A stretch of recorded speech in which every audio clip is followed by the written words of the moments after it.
no prestar atención y yo dije, yo no voy a enviar el video, ustedes apunten como ustedes quieran, ¿verdad? Me molesté en ese momento.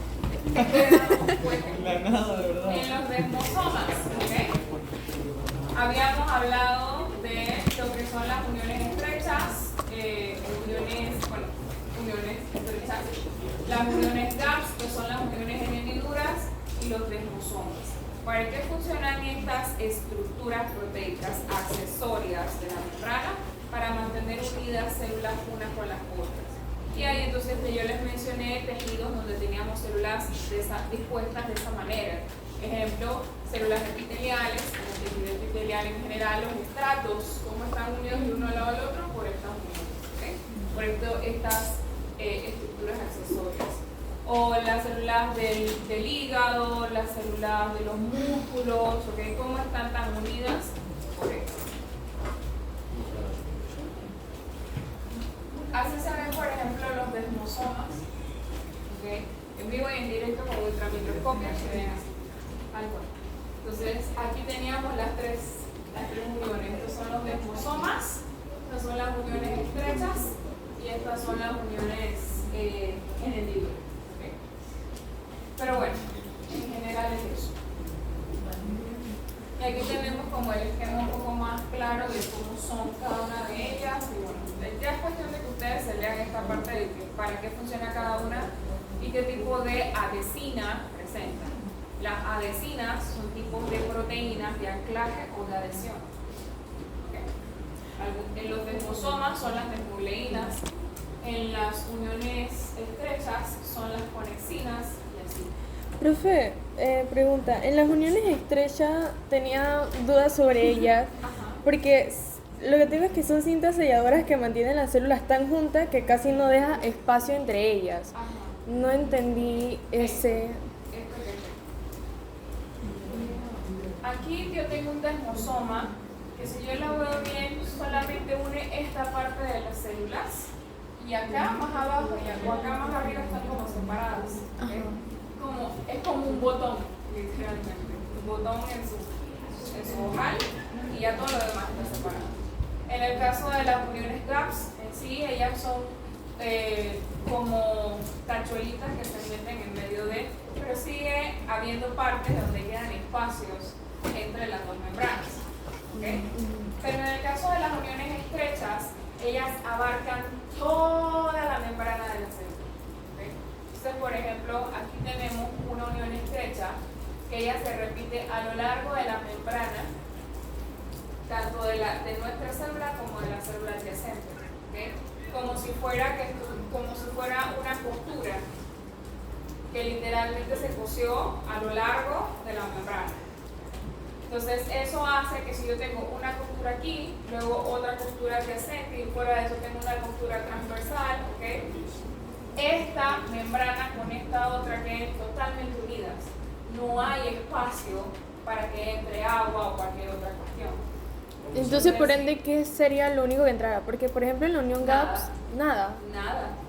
Por eso se llaman uniones estrechas, porque ellas no permiten el paso de nada en medio de las dos membranas. O sea, ellas cerradas ya. Como si fuera así, pero como si fuera un, ¿cómo se llama esta cuestión de Velcro. Contacto mágico? Contacto mágico. Cierre mágico, ¿ok? Velcro, ¿ok? El velcro, si ustedes se fijan, él se cierra completo. Así queda. ¿Okay? ¿Cómo? El velcro, cierre mágico. ¿Ya? Okay. Es así. Entonces las uniones estrechas son así. No permiten el paso de nada en medio de. Y las uniones estrechas son las que mantienen realmente la mayor parte de los tejidos. ¿Okay? Para que cuando el tejido se estire, por ejemplo, no se separen las células, se mantienen unidas. ¿Okay? Esa es la función de las estructuras accesorias que llamamos uniones. Uniones estrechas, uniones en hendidura y desmosomas. De hecho, estas uniones GAPS, por ejemplo, para darles como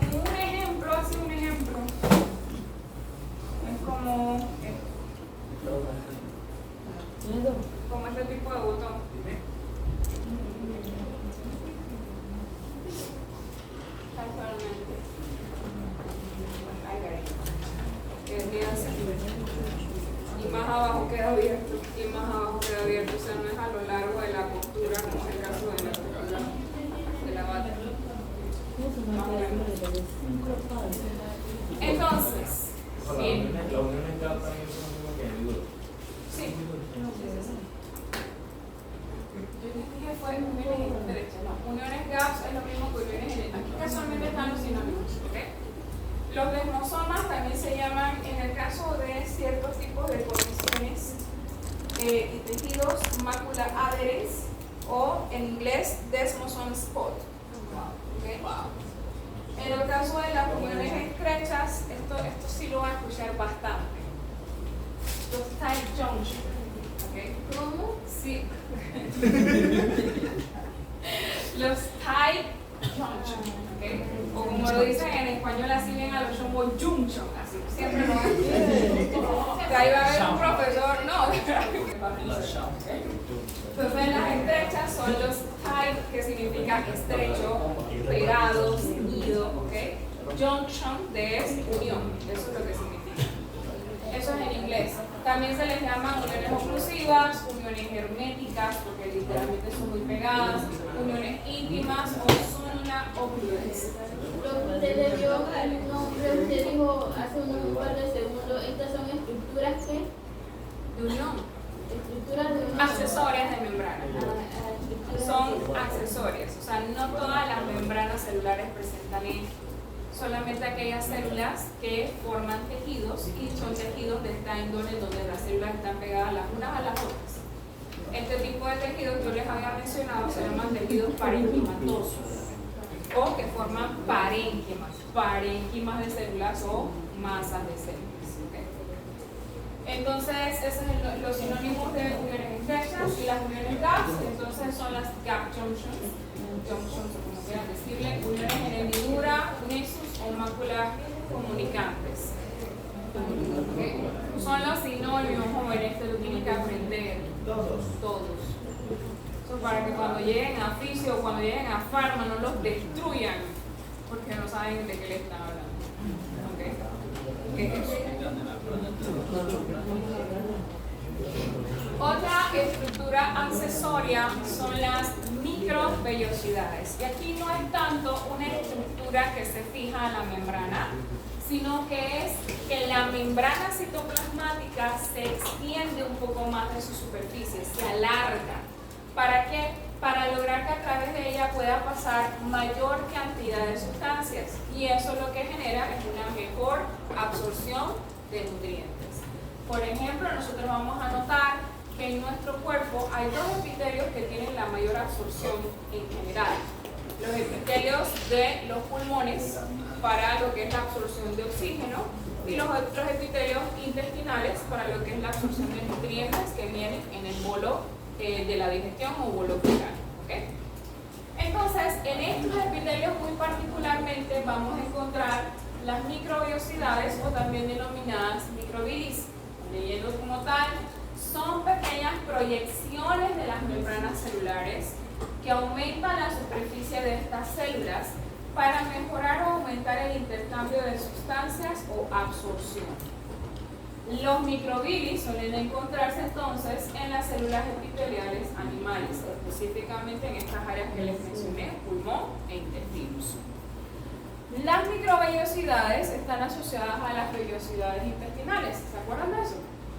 ¿Okay? Las vellosidades intestinales son este tipo de estructura en el intestino que abarca un poco más o genera una superficie más amplia de lo que es todo el tejido intestinal o todo lo que es la pared intestinal, ¿sí? Que involucra varias células.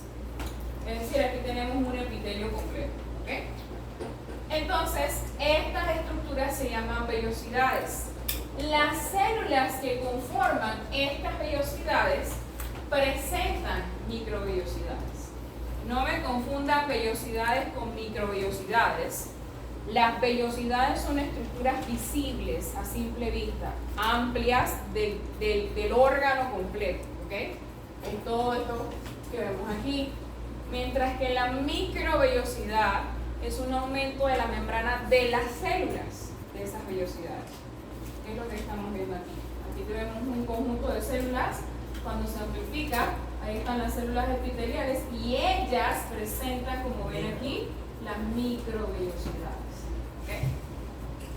Yo tenía una foto de uno de sus compañeros del otro grupo, déjenme ver si lo mandaron siempre, para que ustedes vean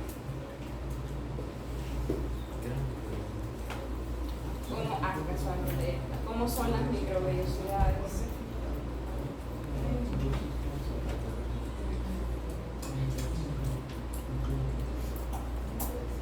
Ustedes saben que a mí no me interesa que ustedes vean mi WhatsApp es para hacer plata. Ay, ya voy a dar una conferencia. ¿Qué? Voy a morir. Pero bueno.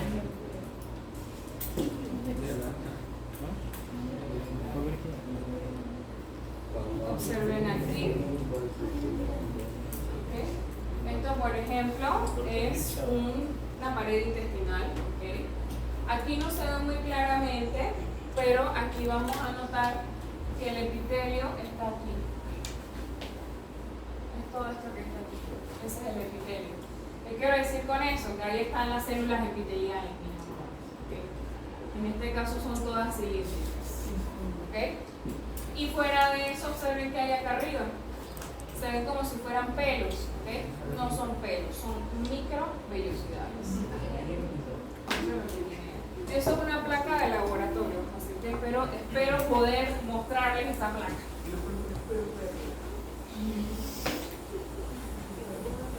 Esta placa estaba lindísima cuando la vimos. Esa foto no fue. Esa foto no la tomé yo. ¿Y se ve bien? Sí, se ve bien. ¿Viste los pelitos? Sí. En verdad sí se ven. Ay, ahorita me ahorita. ¿O no? Pero entre calor y frío. Cometido, no se ve.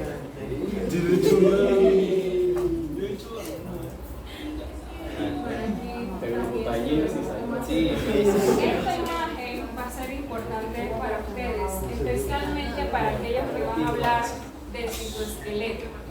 Y quiero que se la graben, porque aquí tenemos varios filamentos del citoesqueleto. El citoesqueleto es, valga la redundancia, el esqueleto celular. No es que las células son un globito lleno de agua. ¿Okay? Las células tienen un esqueleto, columna, huesos, cráneo, por así decirlo, y todo eso. La diferencia es que acá lo hace un tejido óseo, van a ser proteínas fibrosas. ¿Okay? Y cada una de ellas con su función, etc. Miren, aquí están filamentos intermedios, filamentos de esquina, microtúbulos, toda esa cuestión la vamos a ver la próxima semana. ¿Okay? Eso forma parte de las microvellosidades, pero eso lo vemos después. Finalmente tenemos nuestra última estructura accesoria, lo que es la pared celular. A diferencia de todas las estructuras anteriores que hemos visto, los cilios, los flagelos, las microvellosidades en algunos casos, las uniones, todas ellas son proteínas, son estructuras proteicas. Pero en el caso de la pared celular es una estructura formada por polisacáridos, ¿okay? Lo que son azúcares lúcidos, específicamente azúcares estructurales. Yo sé que eso no lo vimos, o sea, no lo vimos a detalle, nada más nos concentramos en las proteínas, pero sí vimos las funciones de las biomoléculas, ¿ok? Y en este caso, una de las funciones secundarias de los polisacáridos era la función estructural, ¿verdad? Entonces, este es el ejemplo de polisacáridos que tienen función estructural, aquellos polisacáridos que forman las paredes celulares. La pared celular no es algo que se encuentra en todas las células, solo se encuentran en ciertas células. Ninguna célula animal tiene pared celular. ¿Eso qué quiere decir? Que nosotros no tenemos ninguna célula que tenga pared celular. ¿Okay? ¿Quiénes tienen pared celular? Usualmente los agentes externos. Por ejemplo, las bacterias, las plantas, los hongos, las algas, todos ellos sí presentan pared celular. La diferencia entre la pared de cada uno de ellos es el tipo de polisacárido que lo conforma. Por ejemplo, en el caso de las plantas, sabemos que las plantas tienen una pared celular conformada por celulosa y lignina. Es esta que vemos aquí. ¿Okay? Ahí tiene una capa, esta es la membrana, perdón, plasmática, luego en las capas de lignina, que es un polisacárido, y celulosa también, y más arriba otra capa, ¿ok? En el caso de las bacterias vamos a encontrar una diferencia importante. En vez de celulosa y lignina, la pared celular de las bacterias está formada por peptidoglucano, y eso es lo que nos ayuda a nosotros incluso a diferenciar entre una bacteria gram positiva y una bacteria gram negativa. ¿Okay? ¿Sí? Peptidoglucano es un tipo de glucolípido, glucoproteína, perdón. No es glicano. Ah, Es que dice glicano. pueden ser las dos. Eso de glico o gluco es lo mismo. Como por ejemplo, glucolípidos y glicolípidos es lo mismo. Okay. En el caso de la membrana de la célula animal,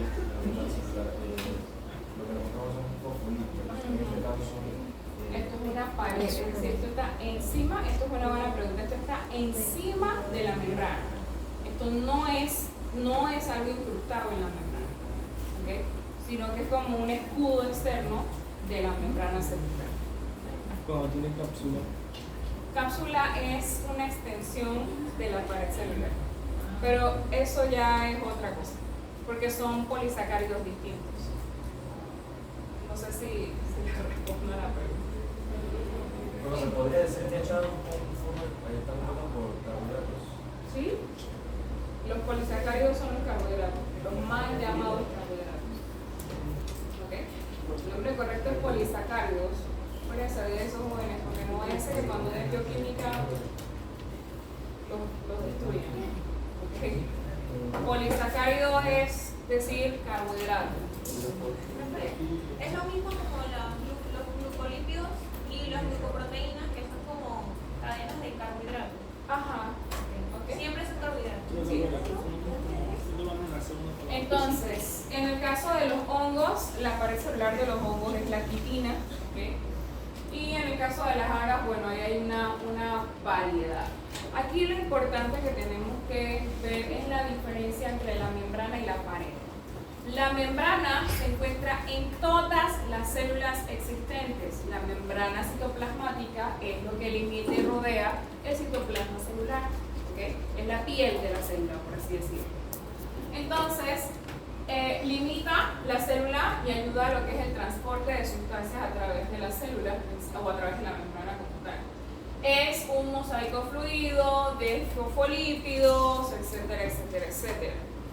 En el caso de la pared celular estamos hablando de que es una estructura accesoria, es opcional. Ciertas células la presentan y ciertas células no. En el caso de las células animales, ninguna presenta pared celular. ¿Okay? La pared celular está formada, a diferencia de la membrana citoplasmática o las membranas biológicas en general, la pared celular está formada por polisacáridos, polisacáridos fibrosos o polisacáridos estructurales como la lignina, la celulosa, la quitina, el peptidoglucano, etcétera, etcétera, etcétera. Tiene varias capas, por eso dice pared primaria, pared secundaria, ¿okay? Y en este caso, aquellas células que presentan pared celular, en estas células, la pared celular es responsable de darle forma. Por eso es que nosotros vemos que las bacterias, algunas tienen forma de esfera y otras tienen forma de bastón, ¿okay? Cocos y bacilos. O por ejemplo, nosotros podemos ver que los hongos tienen forma también. Todo aquel organismo que presente pared celular va a tener una forma definida, porque la pared celular le da esa forma, ¿okay? Y además de eso, la pared celular le da soporte y protección. Por esa razón, cuando nosotros intentamos hinchar una célula vegetal de agua, literalmente le metemos bastante agua, esa célula nunca se va a reventar, nunca, ¿okay? Solo queda hinchada. ¿Por qué? Porque la pared celular ayuda a que esa célula pues se mantenga, ¿okay? Todas aquellas células que no tienen pared celular por otra parte se van a reventar, ¿okay? Es lo que pasa con nuestros eritrocitos. Entonces, bueno, esas son las principales diferencias que hay entre la membrana y la pared. ¿Preguntas? Por la membrana, eso si una célula tiene pared, siempre va a estar por la membrana. Ajá. Siempre va a estar por encima. por encima de la membrana. ¿Ok? Eso es algo que tenemos que ver ahora. A ver. ¿Quién me lee esto? Las células pueden presentar estructuras accesorias en sus membranas. Quiero que presten atención. Las células pueden presentar estructuras accesorias en sus membranas con diferentes objetivos, tales como cilios y flagelos para el movimiento, desmosomas y otros tipos de uniones, microvellosidades para mayor superficie de absorción, pared celular para forma, soporte y protección. La principal diferencia entre las mismas, además de su función, está en su composición. Todas se desarrollan a partir de alguna proteína, excepto por la pared celular que está compuesta exclusivamente de polisacáridos. ¿Ok? Ese es el resumen de todo lo que dijimos la semana pasada. ¿Okay? Vámonos al funcionamiento de las membranas. A nosotros no nos interesa nada más saber de qué está compuesto, sino cómo funciona y qué tipo de importancia tiene la membrana para la célula. ¿Okay? Las membranas celulares en general, no solamente las citoplasmáticas. Cuando yo hablo de en general, hablo de las membranas que hay dentro de la célula y que hay alrededor de la célula. ¿Okay? Todas las membranas. Todas esas membranas se llaman membranas biológicas. Y exclusivamente la que separa y aísla el citoplasma del medio exterior se llama membrana citoplasmática.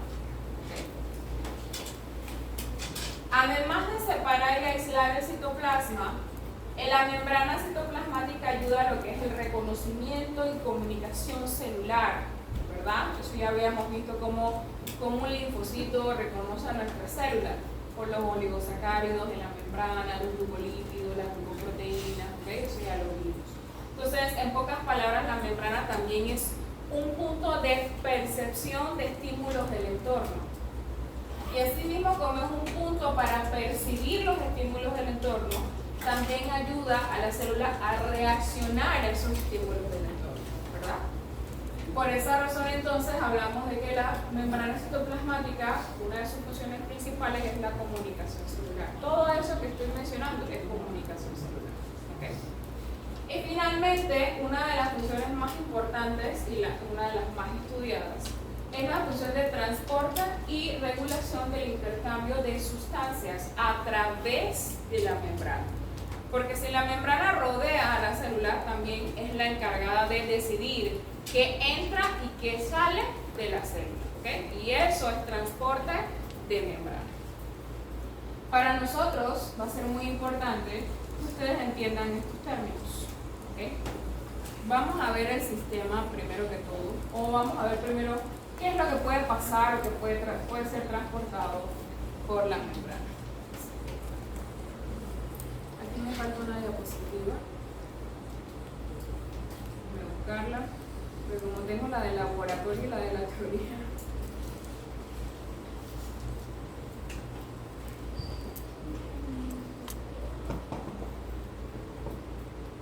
¿Qué pasó, amiga? Me están ayudando. A través de la membrana pueden pasar varios tipos de sustancias, ¿okay? Como toda la naturaleza, sustancias gaseosas, sustancias sólidas, sustancias grandes, sustancias pequeñas, quítese la mano de la boca, ¿ok? Sustancias pequeñas, sustancias cargadas, es decir, sustancias polares con carga positiva, carga negativa, sustancias apolares, es decir, que no presentan carga, o sea, puede pasar de todo a través de esa membrana, ¿ok? Pero no pasa todo de la misma manera ni tampoco todo a la vez. Bueno, algunas veces sí, pero no de la misma manera. Cada una de esas sustancias va a pasar a través de la membrana dependiendo de su naturaleza, porque la membrana citoplasmática es selectivamente permeable. Hay cosas que sí pueden pasar a través de ella con facilidad, hay cosas que no. Entonces, en ese aspecto tenemos primero que ver qué tipo de sustancias pasan. Típicamente todos los gases pasan fácilmente a través de la membrana. Eso clarito como el agua, ahí no discutimos más de eso. Pero hay dos grandes elementos que nosotros podemos ver que se transportan a través de la membrana. Primero que todo, las moléculas. Las moléculas como tal, ustedes saben, son estructuras un poco más pequeñas, ¿ok? Que tienen cierta cantidad de elementos que pueden pasar fácilmente o no a través de la vía capa lipídica. Y por otra parte tenemos las partículas. Las partículas son conglomerados de moléculas, ¿ok? Eso es como, vamos a hacer la analogía, digamos que este salón en sí es una célula y que ustedes son proteínas, ¿ok? Ustedes todos son moléculas, todos y cada uno de ustedes, ¿ok? Y tenemos que la pared de este salón es la membrana citoplasmática. Ustedes no pueden, como proteínas, no pueden ni que traspasar la pared, ¿verdad? Ahí se funden con la pared y después salen en el otro salón, no, eso no va a pasar, ¿verdad? Sino que ustedes necesitan entrar por un espacio en donde literalmente ustedes puedan pasar con facilidad, que es la puerta. Así mismito hay en la célula, hay puertas, que en este caso son proteínas, ¿ok? Pero también puede suceder que la célula necesite que todos pasen a la vez, que pase el conglomerado de estudiantes. No todos van a pasar ni que los 43 estudiantes a la vez por esa puerta, ¿verdad? No. Ella necesita entonces hacer otro sistema en donde se amplíe la pared y todos puedan entrar a la vez. Entonces, ese es el caso de las partículas o conglomerados, ¿ok? Son conglomerados de moléculas que tienen que entrar o salir a la vez, ¿ok? Y de esa manera nosotros tenemos dos sistemas de transporte, el transporte de moléculas y el transporte de partículas. En el caso del transporte de moléculas, vamos a ver esta situación. Todo lo que sean moléculas siempre van a estar sujetas a un sistema fluido, ¿ok? ¿Qué es eso del sistema fluido, profesora? Es un sistema en donde hay un soluto y un solvente, punto, ¿ok? Porque recordemos que todas las reacciones de las células se desarrollan en ambientes acuosos, así que todos responden a un sistema fluido. En el sistema fluido nosotros vamos a tener una concentración del solvente y una concentración del soluto, que son nuestras moléculas. Si nosotros tuviéramos un vaso, vamos a tener esta situación, que digamos que añadimos un poquito de azúcar, ¿ok? Y en este punto donde se añadió hay una gran concentración de azúcar. Esas moléculas se van a desplazar a donde hay menos concentración de esas moléculas y el sistema se va a equilibrar. Eso es lo que siempre busca un sistema fluido, ¿ok?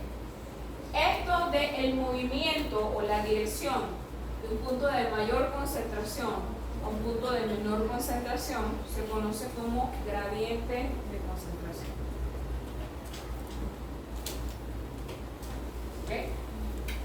De mayor concentración a menor concentración. Si además de esto nosotros tenemos este vaso y le incorporamos en medio una membrana citoplasmática, vamos a tener otra situación. Las membranas citoplasmáticas están formadas por fosfolípidos. No todo es miscible o soluble con los fosfolípidos, ¿okay? Así que vamos a notar que hay moléculas que sí pueden pasar fácilmente a través de los fosfolípidos y otras que no, ¿okay? La facilidad con la que una molécula pasa a través de una membrana se conoce como permeabilidad, ¿okay?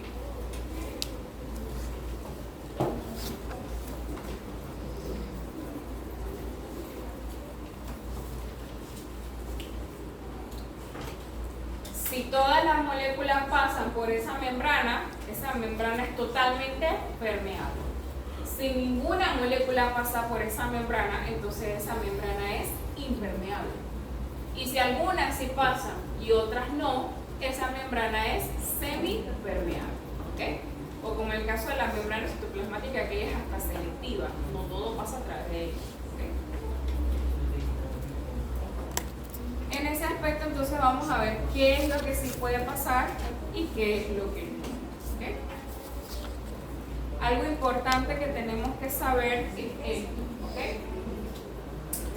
Nosotros vimos que en un sistema fluido el soluto se distribuye, ¿verdad?, a lo largo del solvente, ¿ok? La dirección en la que se distribuye es la gradiente de concentración, pero ese fenómeno de distribución se llama difusión.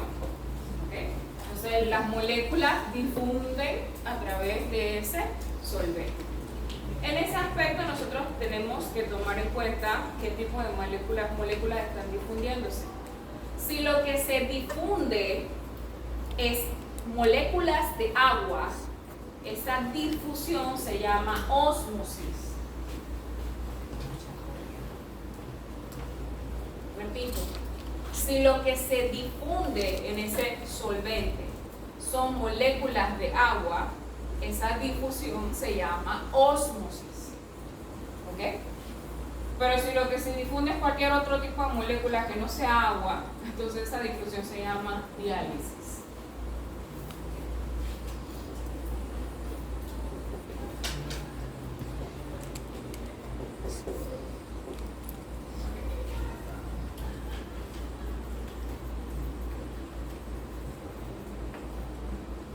¿Ya?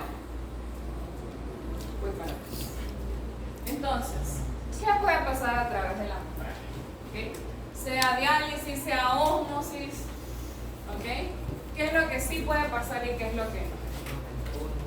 Si yo tengo una membrana fosfolipídica, háganse la idea de que la membrana es como si fuera un hilo de aceite. Y en medio de ella, perdón, a los extremos de ella hay agua.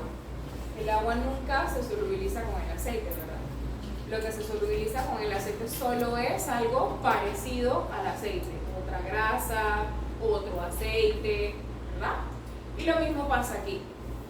¿Qué puede difundir fácilmente a través de la membrana? Es decir, es totalmente permeable a esa sustancia.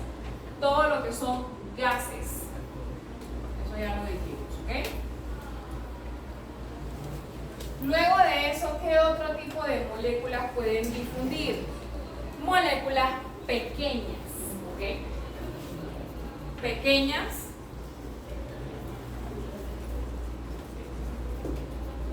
sin carga o con carga neta cero, ¿ok? Moléculas no polares o apolares en general, ¿ok? Ese tipo de moléculas, como pueden ver aquí, este es el etanol, una molécula pequeña, nada más tiene dos carbonos, dos carbonos y no tiene carga por ningún lado, así que ella literalmente pasa facilita a través de la membrana. ¿Okay? Si la molécula es una molécula con carga, como es el agua, aquí en este caso, por ser una molécula pequeña, puede pasar, pero no pasa con tanta facilidad. ¿Okay? Como ven aquí, por eso es la línea discontinua. Porque, ok, pasa una cantidad, pero no pasa tan fácil. Porque el agua es una molécula polar. ¿Okay? Y lo polar no es soluble con lo apolar, que es el caso de las membranas citoplasmáticas. Y cuando entonces tenemos una molécula grande como la glucosa, ¿okay? 6 carbonos, mis amores, acuérdense.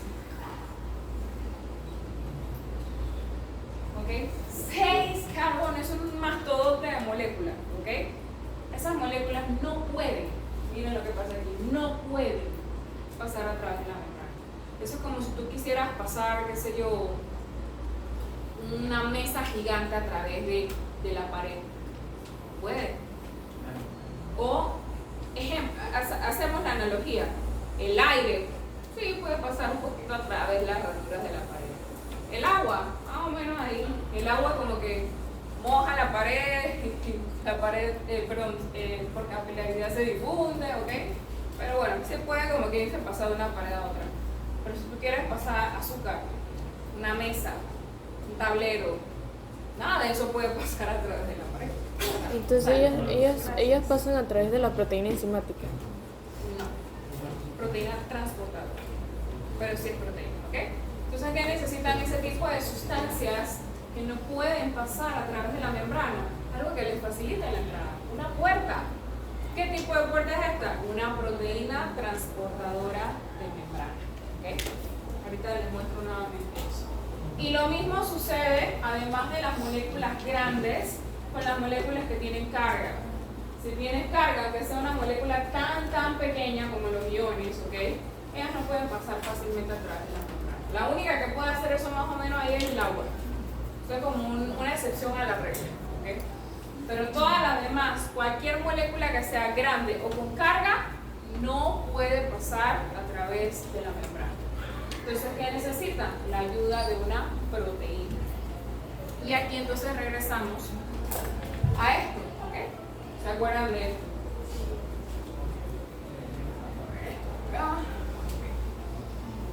Esto es entonces lo que nosotros podemos encontrar. Aquellas moléculas que difunden fácilmente a través de la membrana y aquellas moléculas que difunden ayudadas de una proteína transportadora que va a tener un espacio para que esa proteína para que esa molécula sea que sea grande o que tenga una carga pueda pasar entonces y entrar a la célula o salir de ella, cualquiera de las dos, ¿okay? El transporte de membrana. ¿Qué pasó? Ok. Ahora se me fue el hilo. Ok, la difusión de estas moléculas, que pasan fácilmente a través de la membrana se llama difusión simple. ¿Okay? La difusión de moléculas que requieren de una proteína se llama difusión facilitada por proteínas o difusión facilitada. ¿Okay? En todos estos casos vamos a notar que las moléculas van a ir a favor de una gradiente, es decir, van a transportarse de forma espontánea, sea por difusión simple o difusión facilitada, llevando o como quien dice, siendo arrastradas por una gradiente. ¿Okay? Ese es el ejemplo de, vamos a decir que estamos en la estación San Miguelito en 1 hora pico. ¿Okay? Afuera hay un montón de gente en la estación, pero la gente quiere entrar a la cabina del tren que vamos a decir que es nuestra célula. ¿Okay? Si yo estoy en medio de la gente, muy fácilmente yo voy a poder ser arrastrada por el tumulto de gente y entrar al vagón. No requería energía, al contrario, solamente que me cargaran y ya, ¿verdad? Por otra parte, yo tengo la situación en donde voy en contra de una gradiente, es decir, en contra del tumulto. En ese caso yo necesito, como que dice, tomar fuerza e ir en contra de esa gente, empujar a todo el mundo para yo poder salir, porque si no pasa el minuto, 2 minutos que tiene abierta la puerta y me quedo adentro del vagón, ¿verdad? Entonces requiero de energía para ir en contra de ese gradiente. Cuando el transporte de las moléculas, por difusión simple o facilitada, se da a favor de una gradiente, no requiere energía, se llama transporte pasivo.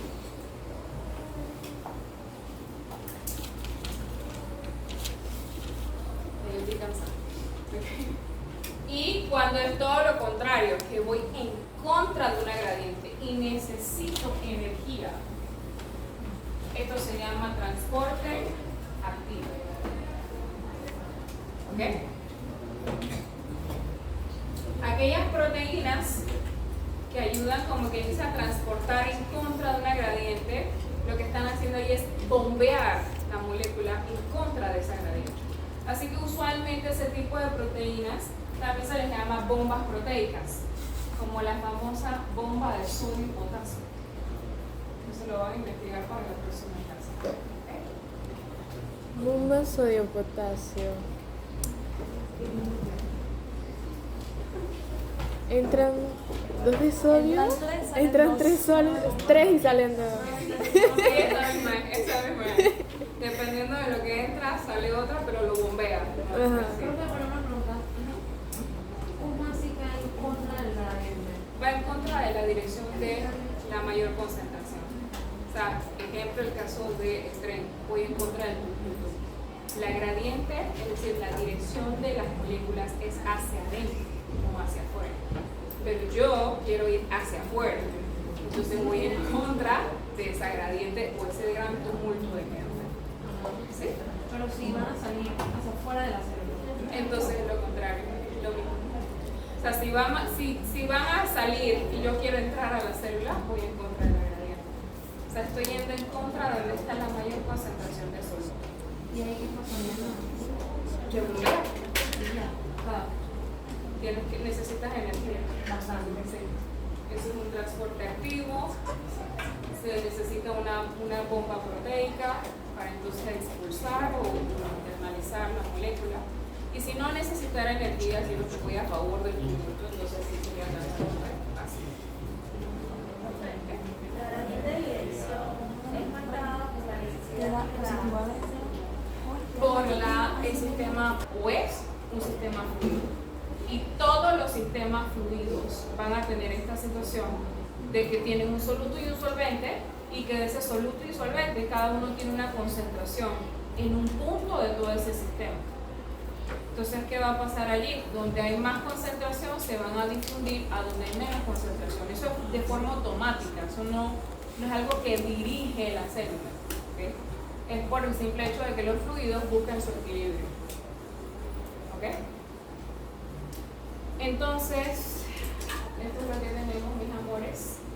Aquí muy particularmente, recalcando lo que son las proteínas transportadoras. Recordemos que tenemos las proteínas canal y las proteínas Gates o carriers, ¿okay? O proteínas transportadoras. En español se le dice así.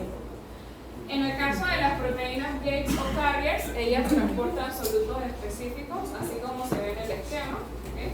Se encaja ese soluto y luego entonces ella abre hacia adentro, cierra hacia afuera y entonces internaliza ese soluto. En el caso de las proteínas canal, ellas tienen ese espacio en medio donde pueden transportar varias moléculas a la vez. Usualmente las proteínas canal son transportadoras de iones y por esa razón muchas veces se les llama porinas.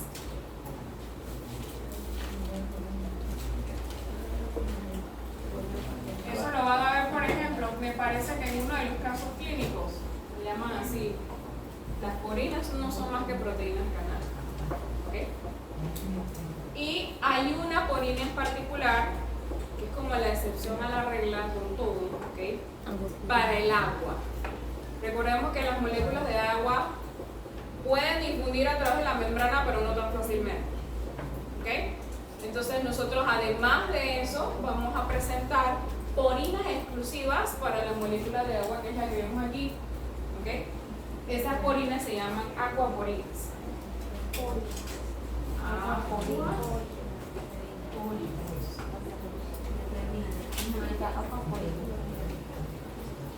¿Okay?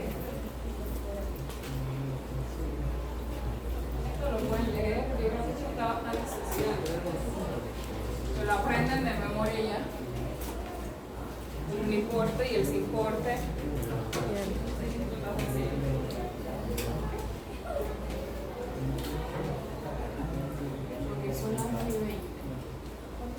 Bien, preguntas hasta aquí. Pues se importa cuando entran dos moléculas Ajá.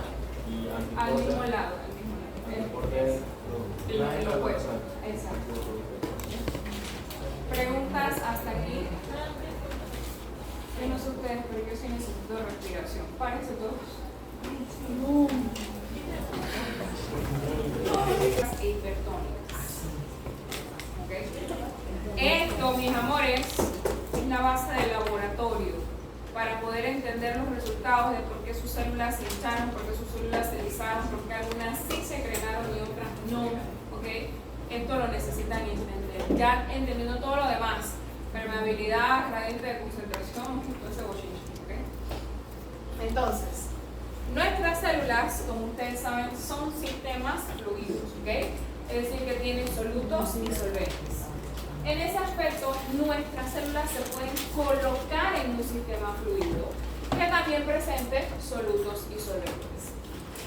Van entonces a armar un sistema solo, completo, tanto lo que hay dentro de la célula como fuera de la célula. Como si nosotros tuviéramos un vaso con azúcar, digámoslo así, en donde hay de por medio una membrana. ¿Okay? Entonces, como al final ambos fluidos van a funcionar como un solo sistema, el soluto y el solvente van a buscar estar en misma concentración o en mismo equilibrio. tanto dentro como fuera de la célula. ¿Ok? ¿Y cómo lo van a hacer? Dependiendo de lo que haya fuera y dentro de la célula. Entonces, yo voy a tener soluciones que para la célula se van a llamar soluciones hipertónicas. ¿Ok? Las soluciones hipertónicas son aquellas que presentan más soluto que el interior de la célula, que es el caso que tenemos aquí. En este caso tenemos que estos puntitos verdes son los solutos. En el interior de la célula hay menos cantidad de solutos en comparación con la solución externa, que es para nosotros la solución hipertónica. ¿Ok? Todas las soluciones hipertónicas siempre van a tener más soluto fuera, donde están ellas, que en el interior de la célula. ¿Okay? En ese aspecto también vamos a encontrar lo contrario, soluciones que tengan menos cantidad de soluto que el interior de la célula. Ese tipo de soluciones se llaman soluciones hipotónicas. Hipo de poco, ¿okay? Hiper de mucho, ¿okay? Y también vamos a tener, como quien dice, la neutralidad, el término medio. Soluciones que tienen la misma cantidad de solutos afuera y adentro de la célula. Esto no solo se aplica con los solutos, también se aplica con la concentración del solvente. ¿Okay? Si por ejemplo yo tengo en este caso una solución isotónica, yo tengo la misma cantidad de solvente afuera que adentro de la célula. La misma cantidad de solutos afuera que adentro de la célula. Y ya cuando hablamos de hipertónica y isotónica, hipotónica, la cosa cambia un poquito, porque entonces la molécula del interés no es el soluto, sino el solvente. ¿Okay? Bueno, en ese aspecto vamos a quedarnos con el soluto, ¿okay? En ese específicamente. Cuando nosotros tenemos una solución hipertónica, tenemos esta situación. Para lograr el equilibrio necesitamos mover las moléculas, ya sea al interior de la célula o al exterior de la célula. Si yo tengo una solución hipertónica que tiene muchos solutos afuera en comparación con el interior de la célula, ¿hacia dónde se van a dirigir esos solutos? ¿Hacia adentro de qué? Hacia adentro de la célula. ¿Quién me dijo hacia afuera?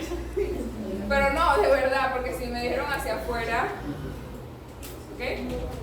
Hay más afuera que adentro. Así que esto se va a mover hacia adentro para lograr el equilibrio, ¿okay? Para lograr que haya misma concentración adentro que afuera. ¿Okay? En el caso... Es que en eso la célula se coge, ¿no? Yo no he llegado a ese punto, mi amor. Usted se adelanta, ve. Por eso no están entendiendo. Aquí, ¿qué pasa con las soluciones hipotónicas? Se van hacia afuera. ¿Qué se va hacia afuera? El absoluto. Miren, jóvenes, cuidado con lo que dicen, ¿ok? Porque ¿qué pasa entonces con el solvente? ¿Hacia dónde se va a dirigir el solvente en una solución hipotónica? Hacia adentro. Yo tengo más solvente afuera que adentro, así que ese solvente se va a ir hacia adentro. Y los solutos, que son más adentro que afuera, se van a ir hacia afuera. ¿Okay? Ahí hay que especificar qué es lo que se está moviendo. Como yo les mencionaba, la difusión de moléculas de agua, o bueno, en este caso de solvente, se llama ósmosis. Y la difusión de solutos en general, que no sean agua, ¿okay? Se llama diálisis. Entonces, lo que correctamente yo les podría preguntar es esto. En una solución hipotónica, ¿cuál es la dirección de la ósmosis? ¿Sí? Hacia afuera. Hacia ¿Qué es la ósmosis? La difusión de agua, ¿verdad? ¿Dónde hay más agua? afuera. ¿Okay? En la hipotónica, ¿Okay? Sí, exactamente. ¿Okay? En este caso tenemos más agua afuera que adentro, entonces la dirección de la ósmosis, es decir, la difusión del agua, ¿hacia dónde va a ser? Hacia adentro. ¿Okay? Por eso le dije, ojo con eso. Y la difusión o lo que sería, la diálisis. Hacia afuera. Hacia afuera. ¿Todos estamos de acuerdo con eso? Sí. ¿Sí? Porque la diálisis son los solutos. ¿Okay? Los solutos se mueven entonces hacia afuera. ¿Okay? Acá, ¿cuál es la dirección de la ósmosis? Hacia adentro. Fuera. Hacia afuera. Afuera. Hacia afuera. Repito, ¿cuál es la dirección de la ósmosis? Afuera. Hacia afuera. Hacia afuera. Fuera. Tengo más solvente adentro que afuera. ¿Okay? Así que yo necesito que ese solvente se mueva hacia afuera. Eso es ósmosis. ¿Cuál es la dirección de la diálisis? Hacia adentro. Pues que ese es el detalle. Por eso les estaba diciendo que ahora es que necesito que atiendan como que, miren, en mente con esta vaina móvil. Doctores, por favor, ¿ok? Esto es la base hasta de cómo administrar un medicamento y la anestesia. Literalmente. Para que las células del cuerpo del individuo no se lisen, tienen que estar pendientes de esto. Entonces en la isotónica se queda así. ¿Qué pasa en la isotónica? Se quedan así. Se queda neutral. Se queda, entra y sale, ¿ok? Los fluidos son sistemas dinámicos. Entra la misma cantidad de soluto que sale y entra la misma cantidad de solvente que sale, ¿ok? Ajá, qué bien. Profe, se me olvidó. La osmosis. La ósmosis, Siempre va a ser el solvente. sí, Y en la diálisis. principalmente agua Y siempre va a ser soluto en la diálisis. en la diálisis. Siempre va a ser así. Siempre va a ser así, ¿ok? Se puede pasar de hipertónica a hipotónica y viceversa. Sí, se puede. Diluyendo más el soluto, literalmente. Pónganse que aquí yo le eché que una poquita cantidad de agua y le eché bastante azúcar. Pero yo le echo más agua y se diluye más este soluto, ¿verdad? Y se va a quedar en menor concentración. ¿Ven lo que les digo? Esta es la base literalmente de la medicación. Si ustedes no administran bien, basándose en esto, van a reventarle las células del paciente y el paciente se puede morir. ¿Ok? Ojo con eso. Bien. ¿Qué pasa con nuestras células en ese aspecto? Típicamente nosotros hablamos de las células rojas porque ellas son las que están en constante intercambio de fluidos, de solutos y de solventes. Recuerden que las células rojas o los eritrocitos se encuentran en el tejido más fluido del cuerpo, ¿okay? Así que ellas están constantemente bajo este tipo de condiciones. Cuando las células rojas se encuentran en un ambiente isotónico, en donde entra y sale la misma cantidad de solvente y solutos, o sea, se mantienen en este movimiento, ellas mantienen su forma, la forma de dona que anteriormente les mencioné. Pero ¿qué pasa cuando ellas están en un ambiente hipotónico? ¿Qué tenemos en un ambiente hipotónico? Una solución hipotónica. Hay mucho más soluto. Tenemos Más soluto. Mucha agua. Tenemos Mucha agua. mucho solvente, ¿ok? En un ambiente hipotónico tenemos mucho solvente y poco soluto, ¿ok? Así que en comparación con el interior de la célula, vamos a tener más agua afuera que adentro. ¿Qué va a pasar entonces con ese agua o esa ósmosis? ¿Cuál es la dirección? Hacia adentro. Hacia adentro de la célula, ¿verdad? Y entonces se va a hinchar y se va a hinchar hasta que supuestamente trate de llegar al equilibrio, pero es que nunca va a llegar al equilibrio, ¿verdad? En este caso, porque son células muy reducidas en comparación con el gran contenido que hay afuera. Entonces estas células se van a llenar tanto y como ellas no tienen pared celular, ellas se van a reventar, ¿ok? Ese fenómeno en donde una célula se rompe o degrada su membrana se llama lisis. Lisis celular. ¿Ok? Y nuestras células rojas se lisan. Como estamos hablando de los hematíes, porque ese es el otro nombre de los eritrocitos, ¿ok? Hematíes, eritrocitos, glóbulos rojos es lo mismo, ¿ok? Nosotros hablamos en este caso de hemólisis.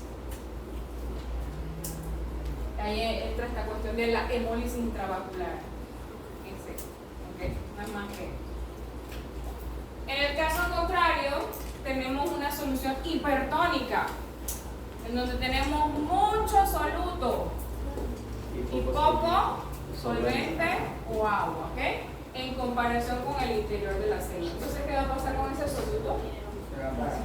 Se va para adentro. Se va para dentro de la célula y el agua Para afuera. para afuera. En pocas palabras, la célula, ¿qué le pasa? Se deshidrata, ¿ok? Entonces la célula se achurra como una pasita, ¿verdad? Pierde su forma y se vuelve más arrugadita. Se arruga, que es el término correcto, ¿ok? En ese caso, ese fenómeno nosotros le llamamos crenación. ¿Ok? Crenación. Entonces la célula está crenada. ¿Ok? Y ahí literalmente se ven bien bonitas crenadas, pero bueno, todas muertas ya. ¿Ok? Eso es lo que necesito que pues entiendan hasta el día de hoy. Cuando nosotros hagamos este ensayo, si es que lo llegamos a hacer,